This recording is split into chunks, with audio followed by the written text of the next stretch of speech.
우리가 교회에서 다닐 때, 교회에서 신앙생활 할 때 가장 많이 듣는 단어 중에 하나가 뭐냐면 믿음입니다. 특별히 우리 개신교는 이 믿음이라는 단어를 굉장히 중요하게 생각을 해요. 이 믿음으로 말미암아 뭘 얻어요? 구원 얻어요. 우리가 하나님 앞에서 가장 내가 나를 제일 잘 표현할 수 있는 방법이 뭐냐는 건 믿음이거든요. 그럼 여러분 얼마나 믿습니까? 여러분 도대체 하나님 얼마나 의지하십니까? 여러분 하나님에게 목숨까지도 내어 맡길 만큼의 믿음이 있으십니까? 문제는요, 우리가 맨날 믿음 듣기는 듣는데 말은 하는데 정말 실제적인 믿음이 우리 안에 얼마나 있는지를 별로 점검하지 않아요. 여러분 얼마만큼의 믿음을 가지고 있습니까? 예수님이 말씀하신 대로 정말 이 산을 들어서 저쪽 산으로 옮기라 할 때 옮겨질 정도의 믿음이 있으세요? 우리 하나님 그럴 수 있는 분이라고 믿으시냐고요? 아이고 도저히 안 되겠네, 삽 하나 주세요. 삽 들고 옮기고 있어요? 아니면은 정말 우리가 하는 어떠한 기도 가운데 역사하시는 하나님이라면 다 하실 수 있는 분이라고 믿으시냐고요? 하나님은 끊임없이 우리에게 물으실 겁니다. 너의 믿음을 보이라. 너의 믿음을 보이라. 왜냐하면 이 믿음이 크리스찬의 처음이고 마지막입니다. 우리가 처음 예수 믿을 때도 물어보는 게 당신 예수 믿으시냐고요. 여러분이 나중에 호흡이 끊겨가지고 주님께서 천국에 부르실 때도 그때 물어보시는 게 네가 믿음이 있느냐, 이겁니다. 여러분에게 믿음이 있으십니까? 그 믿음을 온전하게 끊임없이 날마다 주님 앞에 내어드리는 게 뭐예요? 영성생활이에요. 하나님, 내 믿음이 오늘 이만큼입니다. 더 키워주옵소서. 내 믿음이 오늘 요거밖에 안 됐습니다. 이거 어떻게 할까요? 만져주옵소서.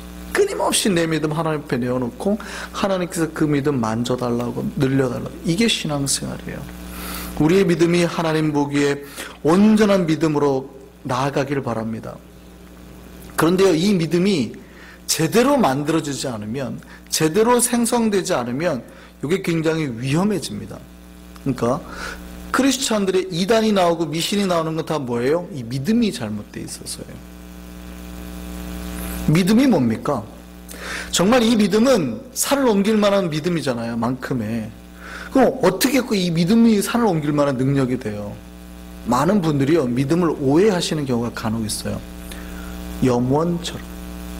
그러니까 내가 기도 열심히 하면 산이 옮겨지는 것처럼, 내가 이 믿음 계속 어떤 끊임없는 내가 관심과 생각과 집중을 하면, 이 믿음에 집중을 하면, 쉽게 말하면 이 믿음의 게이지가 어느 정도 쌓이면 이게 응답되는 것처럼 생각하는 경우가 있어요. 그러니까 내가 이 믿음에 신실하지 못해서 믿음의 기준을 자기에게 두는 거예요. 분명히 여러분의 믿음을 하나님께 보이라고 했습니다. 오해하지 마시라고 지금 말씀드리는 거예요. 여러분 믿음 하나님께 끊임없이 보이는 그 믿음을 제가 뒤에서 설명할 텐데요. 여러분의 믿음이 끊임없이 매일 어떤 염원, 간절한 염원 속에, 마치 매일 어머니들이 새벽마다 정한수 떠놓고 한 번도 이 정성을 그른 적 없이 하는 것처럼 하나님 앞에 염원과 간절함과 기도를 드렸을 때 이루어주시는 것, 혹시 그렇게 생각하고 계십니까? 내가 한순간도 어그러뜨지 않고 그 순수함으로 서야 하나님이 들어주실 것이다 라는 생각 혹시 가지고 계시냐고. 조심스럽지만 조금 위험한 생각입니다. 그러니까 내가 때로는 실수할 수 있어요. 그래도 하나님은 나에게 역사하시고 복 주시는 분입니다. 그러니까 내가 완전히 간절함으로 이걸 한순간도 오염되지 않고 농도를 지켜야 역사하시는 분은 아니라는 거예요. 우리 하나님은 그런 분 아니에요. 때로는 우리의 인간의 실수가 얼마나 많아요. 내가 알고 지은 거 모르고 지은 죄도 많은데요. 그럼에도 불구하고 복 주시는 하나님입니다. 물론 더 순수하게 우리가 하나님 앞에 붙들기를 바라는 거지만요. 우리가 하나님의 능력을 맛볼 수 있는 이유는요, 이 믿음이 어떤 쌓여서, 염원이 쌓여서 이 나의 어떤 능력, 내 신앙의 열심으로 하는 게 아니라 하나님의 사랑과 절대적인 말씀을 붙드는 그 행위로 말미암아입니다. 이거를 믿음이라고 그래요. 조금 어려워졌나요? 하나님은 나에게 거짓말하지 아니할 거라는 것, 하나님은 나에게 사랑하신다고 말씀하신 걸 절대 바꾸지 않을 거라는 것, 내가 너에게 복 줄 거라는 걸 그대로 중간에 바꾸지 않고 다 나에게 주실 것이라는 그 자체를 믿는 거예요. 하나님이 말씀하신 그 자체를 믿는 것, 하나님 나에게 말씀하신 건 다 하나라도 이렇게 어그러뜨리지 않는 것, 거짓말하지 않으시니까 그거를 믿는 것 자체가 믿음입니다. 그러니까 믿음은 내 신앙에 어떤 능력이 쌓여서 발생되는 힘이 아니라 나에게 말씀하시는 그 하나님께서 이루시겠다는 자체를 믿음으로 하나님이 역사하시는 거예요. 그러니까 역사를 맛보는 겁니다. 아시겠습니까? 그래서 이 믿음에 능력이 있어요. 대단한 힘이 있어요. 왜냐하면 이 믿음은 내 안에서의 발로가 아니라 하나님의 능력의 힘이기 때문입니다. 신실하신 하나님의 약속으로 이루기 때문입니다. 그래서 믿는 사람들에게 능력이 있어요. 여기서 조심해야 될 게 있어요. 믿는 사람들이 능력이 있다고 하면 우리의 기도의 능력으로 다 이뤄내는 것이라고 오해하시는 분들이 있습니다. 그래서 많은 그 은사 목사님들이나 은사자들이 실족하는 경우가 있어요. 기도하면 다 누구의 능으로 나가야 돼요? 하나님의 능으로 나가야 되는데 간혹 자기의 능으로 나간다고 생각하시는 분들이 있거든요. 그러다 보니까 어떻게 해요? 나중에는 이 능력이 끊기거나 그렇지 않으면 이 능력의 도가 지나쳐서 교만함으로 실족하게 되는 거예요. 자기의 능이 아니거든요. 반드시 하나님께서 부어주시는 능력의 한계 안에서만 이뤄내는 것. 그리고 그러니까 하나님의 능력을 기다리고 말씀대로 이루어질 거라는 그 믿음을 가진 사람은 그 하나님의 거대한 능력을 경험하게 되는 거예요. 여러분 안에 이 믿음의 역사가 있기를 바랍니다. 그러니까 때로는 여러분이 하나님 앞에 잘못될 수도 있어요. 그럼에도 불구하고 하나님은 나를 건지시고 지키시고 역사하시고 함께 하실 분이라는 걸 믿는 그 믿음이 우리를 어떻게 해요? 하나님의 거대한 능력을 맛보는 길로 인도하게 된다는 거. 우리가 완벽해서 때로 우리가 능력이 있어서 하나님이 채워주시는 게 아니라고요. 여러분이 부족한데도 불구하고 복 주시는 하나님이라는 얘기입니다. 여러분이 하나님의 자녀이기 때문에 하나님을 더욱 신실하게 의지하는 거예요. 우리가 하나님을 다 뜻을 알 수 있습니까? 하나님의 생각과 하나님의 계획을 다 알 수 있습니까? 그런 사람은 아무도 없어요. 그러니까 내가 믿음이 완벽해서 하나님이 그대로 역사해 주시는 게 아니라고요. 엄청나게 부족해요. 믿음의 선진들이 다 그랬다니까요. 아브라함도 부족하고 모세도 부족했어요. 그러나 하나님이 말씀하시는 그것을 그냥 믿었다고요. 그 믿음이에요. 아브라함이 위대하고 모세가 위대해서 역사하신 게 아니라고요. 하나님 말씀하신 자체를 그냥 믿어요. 때로는 그것이 내가 다 이뤄내지 못할 것도 있지만 근데 그 믿음 가운데 역사하셨다고요. 하나님이 아브라함에게 나타나셨습니다. 그리고 뭐라고 말씀하시냐면 아들이 있을 거라고 말씀하셨어요. 그때가 언제예요? 창세기 15장이었습니다. 처음에는 아브라함이 뭐라고 그러냐면 하나님 그냥 나는 아들이 없으니까 내 종에게 그냥 주죠. 그랬더니 하나님 뭐라고 그러냐면 아니야 저 종이 아니고 반드시 네 몸에서 날 아들에게 내가 줄 거야. 하나님 그렇게 말씀하셨어요. 네 상속자가. 아브라함이 그 하나님의 말을 어떻게 했다고요? 같이 찾아보시죠. 창세기 15장 4절에서 6절입니다. 창세기 15장 4절에서 6절입니다. 자, 창세기 15장 4절에서 6절까지 말씀입니다.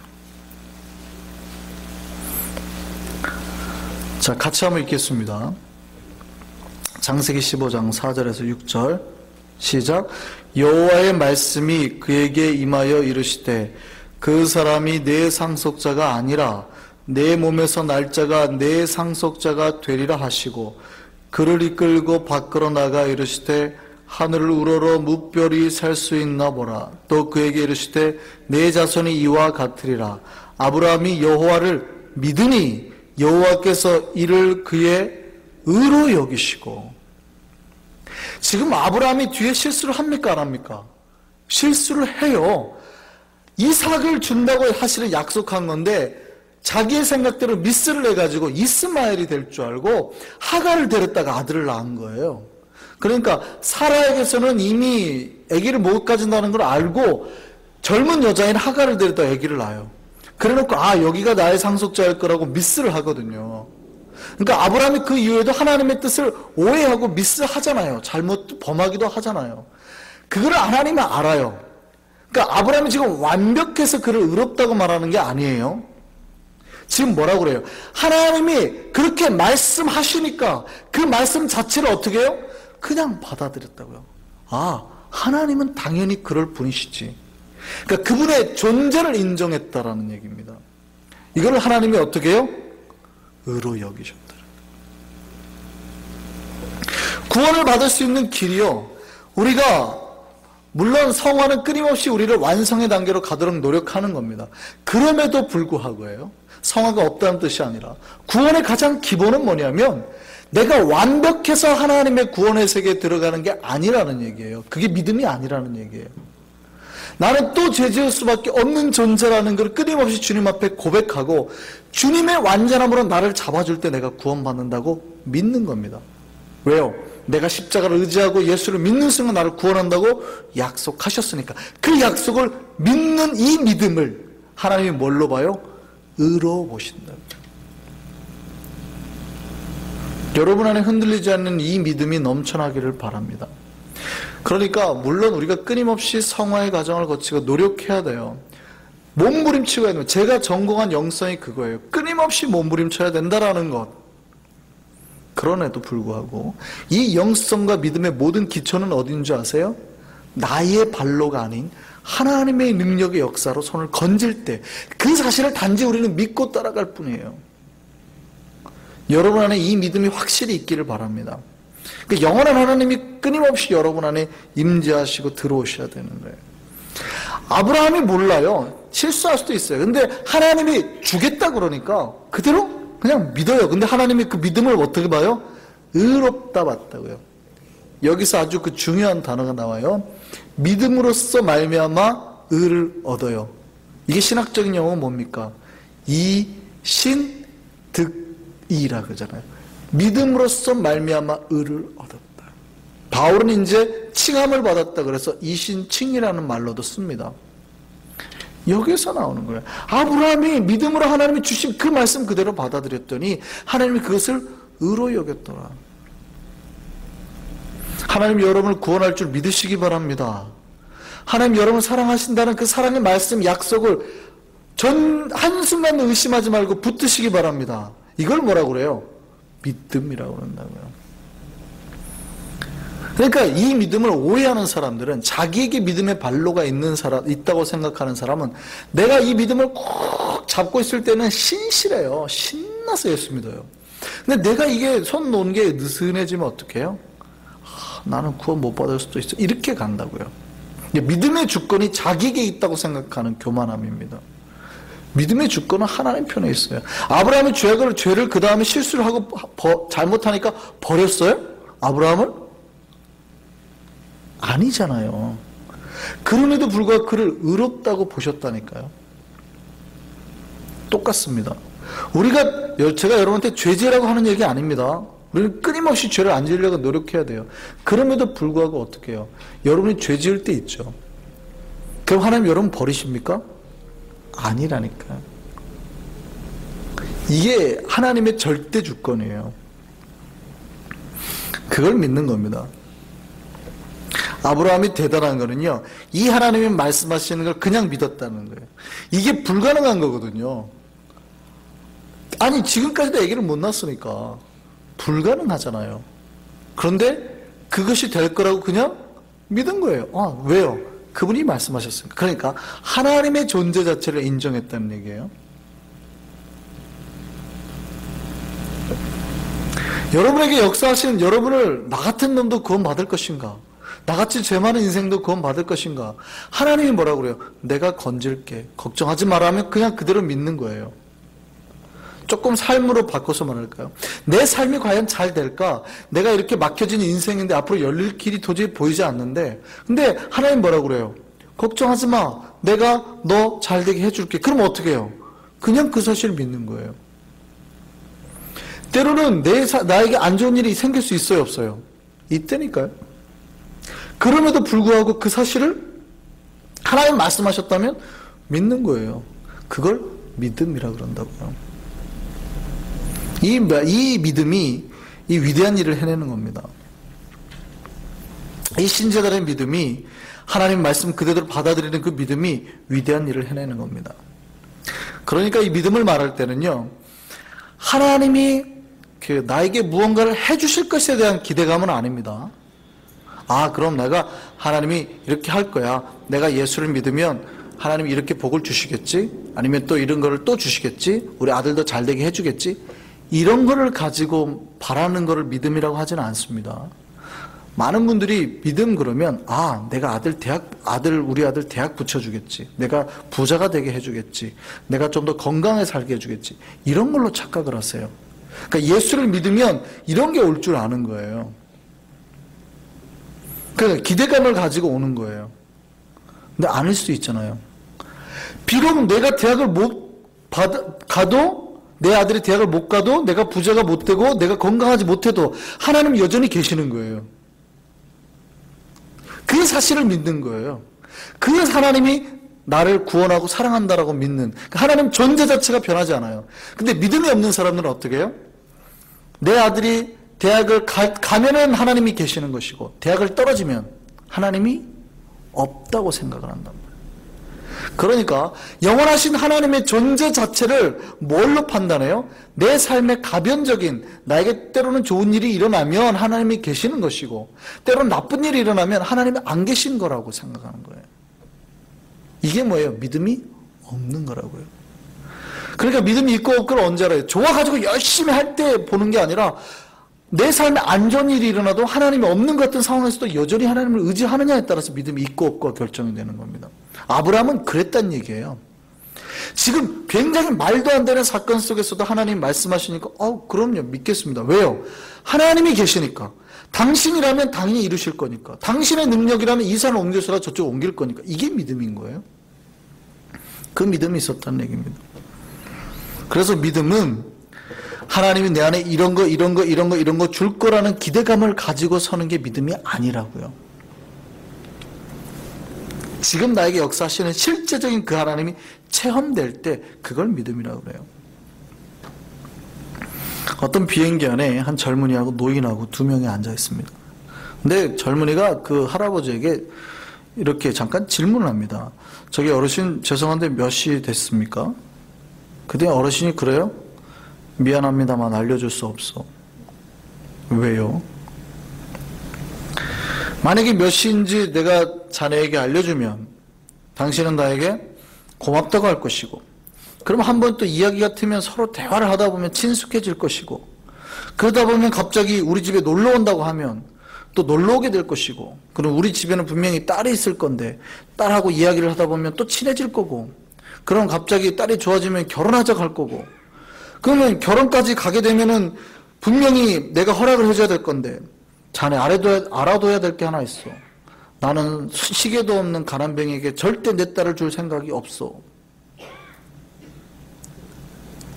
무슨 얘기인지 아시겠어요? 이 할아버지가 많이 나가죠. 굉장히 많이 나가죠. 그러니까 뭐 하나를 봤더니 기대감을 가지고 보는 거예요. 김칫국부터 마시는 거죠. 아, 이걸 줄 거니까, 당신 이거 하면 이거 할 거고, 이거 할 거고, 이거 할 거고, 이거 할 거고, 이거 할 거니까 라는 생각을 한단 말이에요.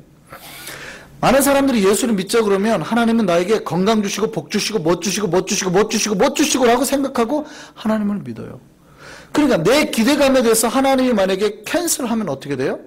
하나님 존재가 있고 없고가 그 자리에서 결정이 되는 거예요. 이런 사람들은 뭐예요? 믿음이 없는 사람이에요. 비록 내 삶의 때로는 안 될 때도 있다니까요. 내가 그렇게 못할 때도 있어요. 그럼에도 불구하고 하나님은 계세요, 안 계세요? 계신다는, 이게 이제 믿음이에요. 그러니까 내가 때로는 죄를 지어요. 그래도 나를 사랑하시고 구원하신다는 하나님의 존재는 변해요, 안 변해요? 안 변하는 것. 때로는 나에게 잘 될 때도 있지만 어려움이 와요. 곤란이 온다고요. 그래도 불구하고 그 하나님은 존재가 변해요, 안 변해요? 하나님의 존재가 안 변하는 거예요. 이거를 믿는 것이 믿음이에요. 그러니까 믿음을 자꾸 오해하시는 것 같아요. 믿음을 막 오랫동안 쌓아서 막 쌓는 것, 내가 막 능력을 키우는 것, 이런 걸 믿음이라 생각하는, 아니에요. 우리 안에서 발로가 아니라 내가 나에게 가변적인 상황은 얼마든지 일어날 수 있어요. 문제가, 그럼에도 불구하고 하나님은 절대 흔들리지 않는다라는 거, 하나님은 여전히 계시고 나를 사랑하신다라는 거, 이걸 믿는 겁니다. 이걸 이게 믿음입니다. 여러분 안에 이 믿음이 가득하기를 바랍니다. 그러니까 이 흔들리지 아니하는 믿음이 우리를 어디로 인도해요? 구원으로 인도해요. 왜냐하면 그 존재하신 하나님이 우리를 이끄실 거니까. 그 믿음대로 역사하실 거니까. 말씀하시면 말씀대로 그냥 믿는 거예요. 왜요? 하나님이 실제 하시니까. 실제로 선하신 하나님이 계시니까 그 선하신 하나님이 비록 이 상황을 돌리더라도 반드시 다시 돌리겠지. 아니면 더 좋은 길로 인도하겠지라는 기대감들이 끊임없이 내 안에는 생기는 거잖아요. 그러니까 우리에게 구원이 있고 역사가 있고 능력이 나타나는 겁니다. 하나님이 이 산을 옮겨서 저 산으로 가겠다, 옮기겠다. 하나님이 계시니까. 불가능하다고 우선 가는 거죠. 불가능해요. 뭐 불가능해요? 하나님이 하시겠다고 하는 거예요. 왜 자꾸 삽 들고 나오냐고요. 이게 믿음인 겁니다. 이게. 아브라함이 그 믿음이 있었어요. 그러니까 이 하나님은 온전히 체험되는 하나님입니다. 지금 내 삶 속에 매일 실제감 있게 체험되는 하나님. 그러니까 믿음이라고 하는 거는요, 막연한 게 아니라 내가 체험되기 때문에 그 하나님의 존재를 인식하는 거예요. 하나님이 지금 아브라함과 대화하는 게 아브라함이 느껴지잖아요. 그러니까 영성과 믿음이라고 하는 것은 매일매일 그 하나님이 내 속에서 살아서 역사하는 것이 느껴져야 된다는 겁니다. 그러니까 때로는 내가 실수를 하든 내가 하는 어려운 문제가 일어나든 상관이 없는 거예요. 돌아오면 되고 하나님 또 좋게 바꿔주실 거라는 걸 아니까. 대신에 한 가지 우리가 기억해야 될 게 있습니다.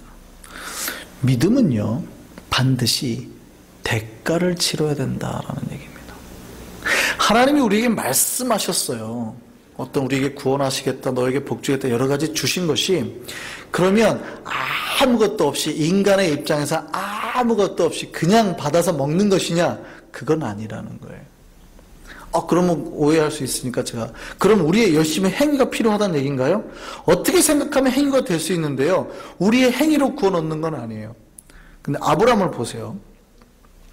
많은 그 크리스천들이요, 믿음이 거저 이루어진다고 생각하는 겁니다. 그런데 아니라 반드시 대가를 치를 각오가 있어야 되는 거예요.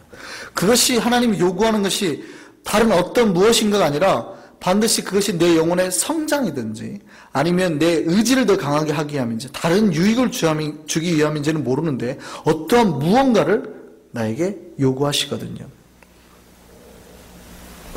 보세요. 아브라함의 아들 낳을 거란 얘기를 우리 창세기 15장에 들었죠.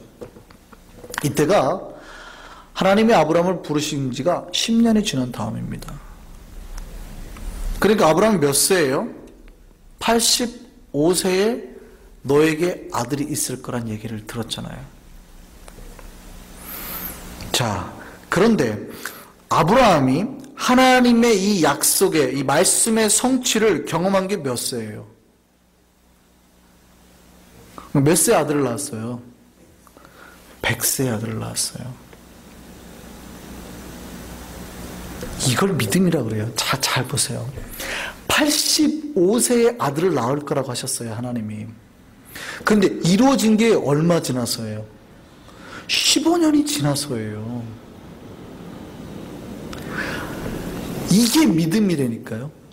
아브라함은 존재하신 그 하나님이 계시기 때문에 약속이 이루어질 거라는 걸 믿은 거예요. 자, 보세요. 25세 된 젊은 여자가 아기를 못 가졌어요. 그런데 하나님이 아기를 주겠다고 약속하셨습니다. 근데 그 다음 약속을 받았는데 26세, 27세, 28세 가는데 아기를 못 낳아요. 그러면 어떤 마음이 들어요? 불안해지는 거죠. 아기를 못 낳을 거다. 그런 생각이 들까요, 안 들까요? 든다니까요. 근데 왜 이런 생각이 드는 줄 아세요?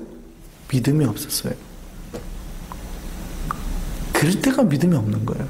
믿음 있는 사람은요, 걱정을 안 하는 거죠. 왜냐하면 주기로 하셨으니까 어떻게 해서든지 주시겠지요. 그러면 대가가 어떤 대가가 필요해요? 그거에 대한 내 삶을 의심하지 않는 대가죠. 기다리는 대가가 필요한 거예요. 근데 그게 언제까지 될 줄 알아요? 이게 곤란하거든요. 그러니까 굉장한 대가를 치러야 되는 거죠. 그것을 행위로 따진다 그러면 행위가 될 수 있어요. 반드시 대가를 치러야 된다고요.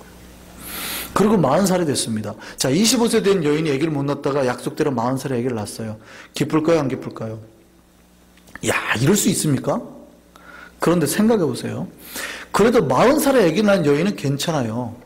가임 기간이잖아요. 그런데 잡으세요. 85세 하나님이 아브라함에게 약속하셨다고요. 그럼 75세, 사라가 75세예요. 이미 아기를 못 낳을 때예요. 그렇죠. 근데 하나님이 주신 약속의 말씀이 한 해, 두 해 지나가는데 이루어져요, 안 이루어져요? 안 이루어져요. 그러면 하나님의 약속이 이루어질 거라는 생각이 많겠어요? 안 이루어질 거라는 생각이 많겠어요? 훨씬 많아지죠. 아, 하나님 분명히 말씀을 하셨지만 안 이루어질 거야. 근데 의심했습니까? 안 했습니까? 안 했다고요. 물론 이게 중간에 아이고 그런 장면도 나오죠. 우리가 앞에 살펴봤지만 아, 하나님 말도 안 돼요. 그런데 아니 있을 거라 그러니까 어떻게 해요? 바로 그 자리에서 수긍하잖아요. 이게 믿음이라고요. 보세요. 75세에서 90세까지 계속 할머니가 나이가 들어가요. 아기를 낳을 수 있다는 가능성이 늘어나요, 줄어들어요? 갈수록 줄어든다니까요. 줄어들 뿐만이 아니라 이제 곧 내가 죽을 수도 있겠다는 생각이 드는 거예요. 아, 죽을 때가 가까운다는 생각을 하는 거지 아기를 낳을 수 있다는 가능성은 없어요. 그럼에도 불구하고 아브라함이 이걸 믿었다고요, 안 믿었다고요? 믿었다고요. 왜요? 인간의 입장에서는 충분히 가변적인 상황이지만 하나님의 입장에서는요, 가능하다니까요. 이 산을 옮겨서 저 산으로 가도록 하신다니까요. 이게 믿음이에요. 자, 믿음이 앞에서 제가 설명했을 때는 쉬운 것 같죠? 그럼 별거 아니네요. 하나님만 믿고 나가면 별거 아닌 것 같죠? 근데 보세요. 대가를 치르려고 보니까, 이 믿음에 대한 대가를 치르려고 보니까 이게 쉬워요, 어려워요? 잘못하면 쉽게 불신의 길로 들어갈 수 있다고요. 말씀하셨지만 안 될 것 같거든요. 76세, 77세 갈수록 안 될 것 같거든. 근데 하나님이 하십니까, 안 하십니까? 그거예요, 그거. 하나님이 하신다라는 걸 믿는 거예요. 이때 사라의 나이 90세, 15년이 지나서요. 사라가 아이를 가지게 됐습니다. 반드시 이루시는 하나님을 믿으시기 바랍니다. 이게 믿음이에요. 그러니까 때로는 내 삶이 곤고하고 어렵고 문제가 일어나요. 우리 집안이 왜 이러지? 예수 믿고 왜 안 되지? 이거는 뭐예요? 다 불신이라고요. 이게 믿음이 없는 거예요. 안 된다고 생각을 할 수 있어요. 혹시 하나님 안 계시는 거 아닌가? 이게 불신이에요. 내 가변적인 상황과 하나님의 존재나 말씀이나 약속이 어그러지지 않는다고요. 여러분에게 복 주시겠다고 하셨으면 반드시 복 주시는 겁니다. 여러분이 잘 되겠다고 하셨으면 반드시 잘 되게 하시는 겁니다. 하나님 거짓말 안 하시니까. 이거를 믿어야 돼요. 근데 이 믿음에는 대가가 따라요. 언제 주실지 모르거든요. 근데 15년 동안 견디시겠습니까? 견디시기를 바랍니다. 물론 당장 주실 수 있습니다. 굉장히 상징적인 예예요. 하나님이 그렇게 역사하시고 신실하시고 응답하시는 하나님이라는 믿음이 여러분 안에 가득하기를 바랍니다. 한 가지 더요. 하나님이 이렇게 응답하시면 다 좋을까요? 예, 하나님의 기도에 믿음을 가진 사람은요, 반드시 준비를 해야 됩니다. 하나님이 역사하시는 것이요, 때로는 여러분에게 부담감으로 작용될 때도 있어요. 응답 받았는데 나에게 가장 좋을 때 주시지 않기 때문이에요. 쉽게 말하면 그나마 75세 아기를 가지면 그나마 나을 거 아니에요. 임신을 하면 나에게 가장 좋은 때죠. 그런데 나이가 한 해, 두 해 먹어갈수록 나에게 유리해요, 불리해요? 제가 지금 무슨 얘기하는지 아직 잘 감을 못 잡으신 것 같아요. 오늘 저녁에 90세 먹어가지고 아기를 임신을 했어요. 89세 때 아기를 임신을 했어요. 이게 좋아요, 나빠요? 죽겠죠. 10달 동안 할머니가 아기를 어떻게 안고, 안 좋은 거라니까요. 그러니까 최대한 하나님 약속하시고 75세에 주신 게 사라에겐 최적기예요. 그러니까 우리에게 제일 좋은 때가 언제예요? 이 집이 팔리면 좋겠잖아요, 내가. 근데 내가 생각해 최적기는 지금 팔려야 좋다고요. 땅값 최대 올렸을 때. 근데 하나님은 언제 주세요? 이게 어느 정도 적당히 떨어졌을 때 준단 말이에요. 근데 그것이 가장 좋은 때라는 믿음이 여러분에게 있냐고요. 하나님이 사라에게 아이를 주셨을 때가, 아브라함에게 100세 때 아이를 주셨을 때가 최고의 때인 게 믿어지냐 이 말이에요. 그 응답이 때로는 우리에게 부담으로 다가올 수도 있습니다. 그렇지만 이것이 우리에게 최고의 복임을 반드시 기억해내길 바랍니다. 그러니까 지금 잘 안 되는 것 같아도요, 하나님께서 반드시 이뤄낼 때가 오는데 그때가 여러분에게 최고의 때예요. 그러나 여러분의 생각으로는요, 하나님 왜 이때 주셔요? 그럴 수 있다고요. 그런 말 하지 마시라고요. 그런 생각 다 버리시라고요. 반드시 잘되게 하실 것이며 반드시 최고의 때에 하나님이 주시고자 하는 최고의 때에 아들을 주실 겁니다. 100세 때 주인 아들이니까 다 놀랬죠. 다. 인류가 다 놀랬잖아요. 자기들은 부담되죠. 하나님 왜 90세 먹을 때 주세요? 하고 1년 동안 할머니가 얼마나 힘들겠어요. 이 애를 유산할까 봐 어디 돌아다니지도 못하고. 할머니가 그러면 90세 먹은 할머니가 그럼 20대 먹은 젊은 처자처럼 하나님이 강건하게 하셨을 거예요? 힘들었겠죠. 1년 동안 그렇게 힘들었을 겁니다. 그리고 분명히 이삭을 낳았을 거라고요. 그럼에도 불구하고 그때가 최고의 때임을 기억하시기 바랍니다. 예. 그러니까 하나님의 말씀의 역사가 일어나는 거죠. 인간의 입장에서는 부담이 될 수 있어요. 그런데 90세 할머니라도 말씀하시는 그 하나님의 말씀대로 생명을 낳고 출산할 수 있다는 거 보이시는 하나님. 하나님 백성의 믿는 자들을 버리시지 아니하시는 하나님을 그들이 깨닫게 되는 거예요. 그러니까 끝까지 믿고 나가시기 바랍니다. 하나님 말씀하신 바 꼭 지키신다고. 오늘 본문 다시 한번 볼까요? 21장입니다. 오늘 본문이 21장입니다. 1절에서 2절까지 한번 다시 한번 읽겠습니다. 시작. 여호와께서 말씀하신 대로 사라를 돌보셨고 여호와께서 말씀하신 대로 사라에게 행하셨으므로 사라가 임신하고 하나님이 말씀하신 시기가 되어 노년에 아브라함에게서 아들을 낳으니. 다시 한번 제가 말씀을 설명해 드릴게요. 하나님이 아브라함에게 약속하시고 말씀 주신 대로 어떻게 하세요? 여호와께서 말씀하신 대로 사라를 돌보셨고 여호와께서 말씀하신 대로 사라에게 행하셨다고요. 어떻게 해요? 임신하게 하셨습니다. 또요, 하나님이 말씀하신 그 때가 되어서 임신하게 하셨다고요. 이 말씀이 여러분 가슴 깊이 새겨지기를 바랍니다. 하나님이 말씀하신 그대로 이루시는 응답하시는 하나님임을 기억하길 바랍니다. 하나님 여러분에게 잘되게 하셨잖아요. 여러분 인생 책임다 하셨잖아요. 근데 그 말씀대로 반드시 이루시는 하나님이라고요. 때가 지나고 1년이 지나고 내 삶이 문제가 좀 일어나고 같아도 불신하지 마시라고요. 그 불신하는 게 믿음이 없는 거예요. 믿음 있는 사람은요. 때로는 내 삶에 이런 문제가 나오고 딜레이가 되고 왜 하나님 안 되는 것 같아도 하나님이 존재하시는 게 날마다 나에게 체험되니까 그냥 믿고 나가는 겁니다. 그럼 언제요? 말씀하신 대로 아버지의 시기에. 다시 한번 볼까요? 2절입니다. 하나님이 말씀하신 시기가 돼요. 그때에 하나님이 어떻게 해요? 주신다고요. 이때가 가장 최고의 때임을 기억하시기를 바랍니다. 우리에게 하나님이 말씀하신 그 모든 것이 이루어지는 때가 있다는 얘기입니다. 하나님은 본인이 하신 말씀 반드시 이루시는 분입니다.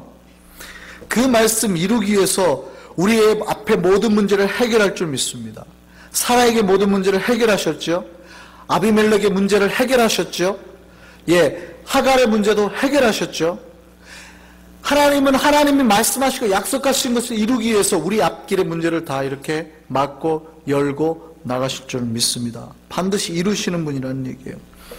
우리를 사랑하신다는 그 말씀을 이루기 위해서 우리를 구원해내신 하나님을 기억하길 바랍니다. 날마다 여러분을 지키실 줄 믿습니다. 가르치시고 여러분과 동행할 줄 믿습니다. 예. 하나님이 인간을 사랑하기 위해 죄 지은 우리를 구원하기 위해 계획하신 그 십자가 이루어 내셨다고요. 그랬던 것처럼 여러분을 향한 계획 반드시 이루어낼 줄 믿습니다. 이거 믿고 가시기 바랍니다. 믿음이 뭐예요? 이겁니다. 우리를 향한 하나님 아버지 말씀, 사랑 이루어질 때까지 믿고 기다리는 거예요. 여러분 안에 그 인내가 넘쳐나기를 바랍니다. 여러분 안에 그 기다림이 가득하기를 바랍니다. 그래서 우리를 구원하기 위해 보내신 예수님을 기다렸고 우리가 영접했던 것처럼 오늘도 날마다 나에게 말씀하시고 나에게 역사하셨던 그 하나님의 계시의 역사를 기다림으로 반드시 성취되는 그 역사를 맛볼 수 있는 저와 여러분 되기를 바랍니다. 하나님께서 여러분과 저를 복의 길로 이끌 줄 믿습니다. 우리가 잘 될 수밖에 없어요. 예수 믿는 사람은 잘 될 수밖에 없어요. 하나님 반드시 잘 되게 하시기 때문에. 여러분 가정이 잘 될 줄 믿습니다. 여러분의 미래가 잘 될 줄 믿습니다. 우리 한성교회가 잘 될 줄 믿습니다. 믿음 있는 사람은 이걸 믿어요. 불신 있는 사람은요, 시끄러워지고 문제가 생기고 어려워지면 포기한다고요. 이게 믿음이 없는 거예요. 제가 여러분에게 감사한 거는 우리 한성교회가 이렇게까지 시끄러웠을 때도 있었는데 이렇게 잘 버텨주신 것, 여러분에게 믿음이 있는 거예요. 앞으로도 소망 가운데 여러분의 인생을 이렇게 믿음 가운데 지켜가시길 바랍니다. 하나님이 지키시는 자에게 어떻게 복 주시는지 경험하기를 간절히 바랍니다. 기도하겠습니다.